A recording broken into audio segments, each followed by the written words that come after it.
যদি 1 কাপ সুজি দিয়েই এত সুন্দর নরম দানাদারযুক্ত বরফি সন্দেশ বাড়িতেই বানিয়ে ফেলতে পারেন, তাহলে আর বেকার বেকার দোকানে ছুটবেন কেন। খুব সহজে মাত্র কয়েকটি উপকরণ দিয়ে এইভাবে বাড়িতেই বানিয়ে নিন। একদম দারুণ স্বাদের হবে।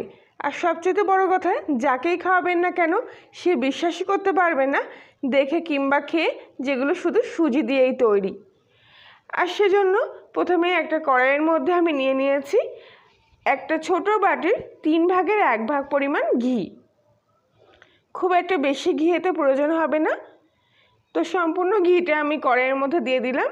আর ঘিটা গলে গিয়ে একটু গরম হয়ে গেলে এবার 1 চামচ পরিমাণ মতো বেসন আমি এই ঘিয়ের মধ্যে দিয়ে দিলাম। আর গ্যাসের ফ্লেমটা একদম সিম আঁচে রেখে বেসনটা ঘিয়ের সাথে খুব ভালোভাবে মিশিয়ে কিছুক্ষণ একটু নাড়াচাড়া করে নিলাম, যাতে বেসনের কাঁচা গন্ধটা আর না থাকে। তবে খেয়াল রাখবেন যেন বেসনের কালারটা একদমই চেঞ্জ না হয়ে যায়। এই পর্যায়ে এবার আমি এর মধ্যে নিয়ে নিচ্ছি 1 কাপ পরিমাণ সুজি। সম্পূর্ণ সুজিটা আমি এর মধ্যে নিয়ে নিলাম। এবারে খুব ভালো করে ঘিয়ের সাথে সুজিটাকে এইভাবে মিশিয়ে নেব। প্রথম অবস্থায় ঘিটা একটু বেশি বলে মনে হতে পারে, তবে আস্তে আস্তে ধীরে ধীরে যখন সম্পূর্ণ ঘিটা সুজির সাথে মিশে যাবে তখন দেখবেন যে ঠিকঠাক পরিমাণে ঘি হয়তো এখানে লেগেছে। তো এই অবস্থায় কিন্তু অনবরত এইভাবে নাড়াচাড়া করতে হবে। সুজিটা আস্তে আস্তে ভাজা হবে, সেজন্য গ্যাসের ফ্লেমটা সিম আঁচে রেখে করতে হবে। এইভাবে নাড়াচাড়া করতে করতে সুজিটাও সুন্দরভাবে ভাজা হয়ে যাবে। এদিকে কিন্তু সুজির কালারটাও চেঞ্জ হবে না। সুজি ভাজার পরও এরকম সাদা থাকবে, ঠিক এরকমভাবেই কিন্তু গ্যাসের ফ্লেম একদম সিম আঁচে রেখে অনবরত নাড়াচাড়া করতে করতে সুজিটা ভেজে নিতে হবে। আর এক্ষেত্রে আপনারা ঘিটাই ব্যবহার করলে ভালো হয় সাদা তেলের পরিবর্তে, কেননা ঘি দিলে পরে এর স্বাদটা বেশি ভালো আসে। আর যদি খুন্তির গায়ে এইভাবে লেগে গিয়ে থাকে তাহলে অবশ্যই সেটা এইভাবে একটু পরিষ্কার করে নেবেন। তারপরে সেগুলোও আবার এর সাথে একসঙ্গে মিশিয়ে নিয়ে ভেজে নেবেন, না তো ওইগুলো কিন্তু কাঁচাই থেকে যাবে। তো ঠিক এরকম ঝুরঝুরে মতো পর্যায়ে চলে এসেছে সুজিটা ঘিয়ের সাথে ভেজে নেওয়ার পর। এবার আমি গ্যাসটা অফ করে নেব আর এই ভাজা সুজিটা অন্য একটা পাত্রের মধ্যে ঢেলে নিচ্ছি। দেখুন ভাজার পরও সুজির কালারটা কত সুন্দর আছে। এবার এখানে আমি নিয়ে নিয়েছি 1 কাপের একটু কম পরিমাণ চিনি আর তার সাথে 1 কাপ পরিমাণ জল। মিষ্টিটা আপনারা যেরকম খাবেন সেই অনুযায়ী নিতে পারেন, তবে পারফেক্ট মিষ্টি তৈরি করার জন্য এই পরিমাণ চিনির কিন্তু প্রয়োজন হবে। চিনির সাথে জলটা খুব ভালো করে ফুটিয়ে কিছুক্ষণ ধরে একটু ঘন করে নিতে হবে। মোটামুটি 2-1 মিনিটের মধ্যেই দেখবেন চিনির শিরাটা আস্তে আস্তে এরকম ঘন হয়ে এসছে। এবার আমি একটা বাটির মধ্যে কিছুটা শিরা তুলে নিয়ে একটু চেক করে নিয়ে দেখছি কোনো তারের প্রয়োজন নেই, মোটামুটি 2 আঙুলের মধ্যে রেখে দেখতে হবে। এরকম একটু হালকা আঠা আঠা মতো হলেই চিনির শিরাটা এখানে তৈরি হয়ে যাবে। আর এবার কিন্তু গ্যাসের ফ্লেমটা একদম আবার সিম আঁচে করে দিলাম, দিয়ে আগে থেকে ভেজে রাখা সুজি আর বেসনের মিশ্রণটা এর মধ্যে নিয়ে নিয়েছি। আর বেসনটা কিন্তু বেশি পরিমাণ দিলে হবে না, আবারও বলছি 1 চামচ পরিমাণ বেসন দেবেন। এতে দিলে পরে এর টেক্সচারটাও ভালো আসবে আর কালারটাও কিন্তু খুব সুন্দর আসবে, সেই জন্যেই বেসনটা ওখানে দেওয়া হয়েছিল। এবারে খুব ভালো করে চিনির শিরার সাথে এই মিশ্রণটা একসঙ্গে এইভাবে মিশিয়ে নিতে হবে। আস্তে আস্তে এইভাবে ভালো করে মিশানোর ফলে সুজির যে দানাগুলো সেগুলো কিন্তু সুন্দরভাবে নরম হয়ে যাবে। কিছুক্ষণের মধ্যেই আস্তে আস্তে দেখবেন এই ঘনত্বখানা কিন্তু শুকোতে শুরু করবে। আগে থেকে দেখুন কতটা শুকিয়ে এসছে। ঠিক এ পর্যায়ে আমি এখানে সামান্য একটু দুধ ওপর থেকে এইভাবে দিয়ে দেব।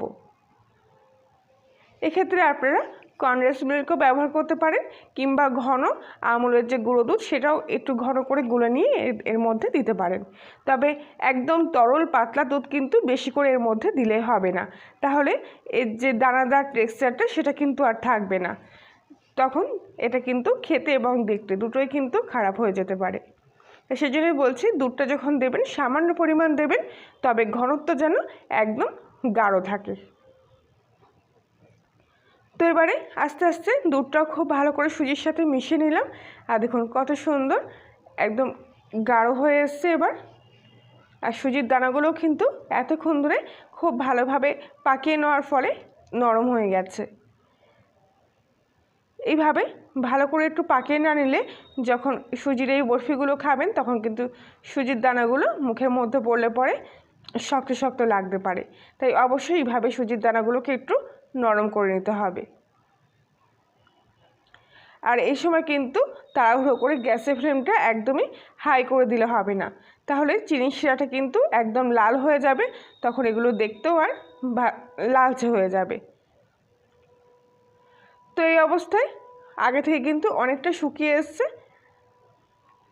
তো এবার আমি কী করছি, গ্যাসটা পুরোপুরি অফ করে দেবো আর কিছুক্ষণের জন্য এটাকে এই অবস্থা রেখে দেবো একটু ঠান্ডা হওয়ার জন্য। আর ততক্ষণে যে বক্সটার মধ্যে আমি বরফিগুলো সেট করব সেই বক্সের ওপরে সামান্য একটু ঘি কিংবা সাদা তেল এইভাবে ব্রাশ করে নিই। আর ততক্ষণে এই সুজিটাও কিন্তু আগের থেকে অনেকটা শুকিয়ে এসছে।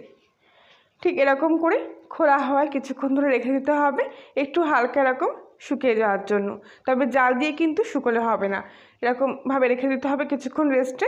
দেখবেন আপনা আপনি এটা কিন্তু অনেকটা টেনে গেছে। তো এটা একটু আবার ভালো করে তলা দিয়ে ওপর দিয়ে নেড়ে চেড়ে নিচ্ছি। আর ঠিক এরকম ঘনত্বটা হবে, আশা করছি আপনারা দেখলে বুঝতে পারছেন। তো এবারে এই সমস্ত সুজিটা আমি আগে থেকে রেডি করে রাখা বক্সের মধ্যে ঢেলে নিচ্ছি। এবার চামচের একটা উল্টো পিঠ দিয়ে খুব ভালোভাবে বক্সের ওপরে এই সুজিটাকে সেট করে নেব। আপনার বাড়িতে থাকা যে কোনো থালা কিংবা প্লেটের ওপরেও কিন্তু এটা ভালো করে সেট করে নিতে পারেন। তো এবার উপর থেকে কিছুটা কাজু আর পেস্তা কুচিও আমি দিয়ে দিচ্ছি, যাতে এগুলো দেখতে আরও সুন্দর লাগে। তবে ভালো করে এইভাবে কিন্তু এটা চেপে চেপে সেট করে নিতে হবে, যাতে ভিতরে কোথাও কোনো ফাঁপা না থাকে। কাজু আর পেস্তা কুচিটা আমি উপর থেকে এইভাবে দিয়ে দিচ্ছি। আর আপনারা চাইলে অন্য পছন্দের মতো যে কোনো ড্রাই ফ্রুটও এর উপর থেকে ছড়িয়ে দিতে পারেন এইভাবে, কিংবা ভিতরেও মিশিয়ে দিতে পারেন। তো কাজু আর পেস্তাটাও খুব ভালো করে এর উপর থেকে এইভাবে চেপে চেপে সেট করে নিলাম। এবার কিছুক্ষণের জন্য এটা পুরোপুরি রেস্টে রেখে দেবো। প্রায় 10 মিনিট মতো আমি এটা রেস্টে রেখেছিলাম, আর তার মধ্যে এখানে দেখুন কত সুন্দর এটা সেট হয়ে গেছে। কোনো ফ্রিজে রাখার দরকার নেই, নর্মালে রাখবেন, দেখবেন সুন্দরভাবে কিন্তু এটা একদম বসে যাবে। তো এবারে এর থেকে আমি এরকম ছোটো ছোটো করে লম্বা লম্বা ফালি করে নিচ্ছি প্রথমে, তারপর বক্সটা ঘুরিয়ে নিয়ে আবারও কিছুটা টুকরো এর থেকে আমি এরকম করে কেটে নিচ্ছি। আপনারা চাইলে আপনাদের পছন্দের মতো যে কোনো শেপে কিন্তু এই বরফিগুলো কেটে নিতে পারেন।